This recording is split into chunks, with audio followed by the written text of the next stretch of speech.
સને 2026-27ના municipal કમિશનરશ્રીએ સૂચવેલા draft બજેટમાં ₹708 કરોડનો વધારો કરી 11,301 કરોડનું ડ્રાફ્ટ બજેટ સુરત મહાનગરપાલિકાની સ્થાયી સમિતિ દ્વારા આજરોજ મંજૂર કરવામાં આવેલ છે। આ બજેટ એક વાસ્તવિકતાલક્ષી બજેટ છે। ગુજરાતના મુખ્યમંત્રી ભૂપેન્દ્રભાઈ પટેલ સાહેબ તેમજ અમારા કેન્દ્રીય જળશક્તિ મંત્રી CR પાટીલ સાહેબની આગેવાનીમાં સુરત શહેર સતત વિકસતું શહેર છે અને આ વિકાસની કેળીને આગળ ધપાવવા માટે આ બજેટ વધુ એક નવું મોરપીંછ સાબિત થશે। સુરત શહેરમાં લોકોને વિકાસની નવી કેળીઓ તરફ કંડારી જશે। આ વખતના બજેટમાં પણ ફરી એક વખત આ વખતે અમે અમારી આ ટર્મનું સતત ત્રીજું બજેટ છે જે કર અને દરના વધારા વગરનું બજેટ છે। કર અને દરમાં એક પણ રૂપિયાનો વધારો કર્યા સિવાય કેવી રીતે વિકાસ કરી શકાય તે ભાજપ શાસકોએ ફરી એક વખત બતાવી દીધું છે। આ વખતના બજેટમાં અમે વિધવા માતા અને બહેનોને સામાન્ય વેરામાંથી મુક્તિ આપતી એક જાહેરાત કરીએ છીએ। વિધવા માતા અને બહેનો જે રાજ્ય સરકાર હસ્તકની વિધવા સહાય મેળવતા હશે તેનો કાર્ડ બતાવીને આ સામાન્ય વેરામાંથી રાહત મેળવી શકશે।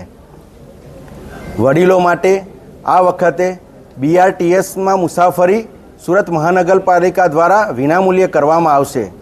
કોઈપણ વડીલ નજીકના સિવિક સેન્ટર પર જઈને એ માટેનો પાસ બનાવી શકશે અને BRTSમાં વિનામૂલ્યે મુસાફરી કરી શકશે। સુરત મહાનગરપાલિકા પહેલી વખત સુરતી હાટ બજાર બનાવવા જઈ રહ્યું છે, જે અંતર્ગત સુરત મહાનગરપાલિકાની સખી મંડળની બહેનો ઉપરાંત સ્થાનિક જે વ્યવસાયકારીકો છે તે લોકોને આ હાટ બજાર થકી તેમને ધંધો મળી શકશે અને સુરતમાં જે આપણા લોકલ વ્યવસાયિકો છે તેને એક નવું પ્લેટફોર્મ પૂરું પાડશે। આ હાટ બજારમાં પણ વિધવા માતા અને બહેનોને વિનામૂલ્યે શોપ ઉપલબ્ધ થશે। સુરતનો સરથાણા નેચર પાર્ક છેલ્લા 3 વર્ષમાં લગભગ 25 લાખ જેટલા લોકોએ આની મુલાકાત લીધી છે અને હવે આ નેચર પાર્કને અદ્યતન ડેવલપ કરવાની જરૂર છે। તે માટે નજીકના ભવિષ્યમાં નેચર પાર્કને રીડેવલપ કરવાનું આયોજન છે। હાલમાં સુરત મહાનગરપાલિકાના તમામ ઝોનમાં તેમજ અમુક સિવિક સેન્ટરો પર આધાર સેન્ટરો ચાલુ છે, પણ તમામ 30 ઇલેક્શન વોર્ડમાં આવેલી વોર્ડ ઓફિસો પૈકી કોઈપણ એક વોર્ડ ઓફિસમાં એટલે કે 30 વોર્ડ ઓફિસોમાં નવા આધાર કાર્ડ સેન્ટરો શરૂ કરવામાં આવશે, જેથી જનતાને દરેક દૂર જગ્યાએ જવું નહીં પડે।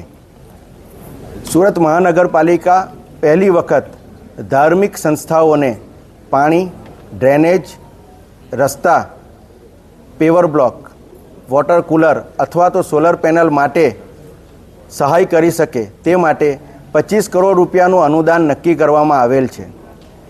આ ઉપરાંત છેલ્લા કેટલાય વર્ષોથી આપણી શહેરની જે સોસાયટીઓ છે તેમાં અનુદાન માટે જે રકમ હતી તેમાં તોતિંગ વધારો અમે કરવા જઈ રહ્યા છીએ।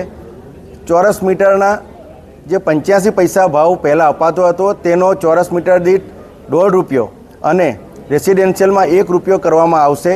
આ અનુદાન થકી સોસાયટીઓ જાતે જ એમની સફાઈમાં આગળ વધી શકશે। લગભગ અંદાજે 1160 જેટલી સોસાયટીઓને આનો લાભ મળશે। નમસ્કાર।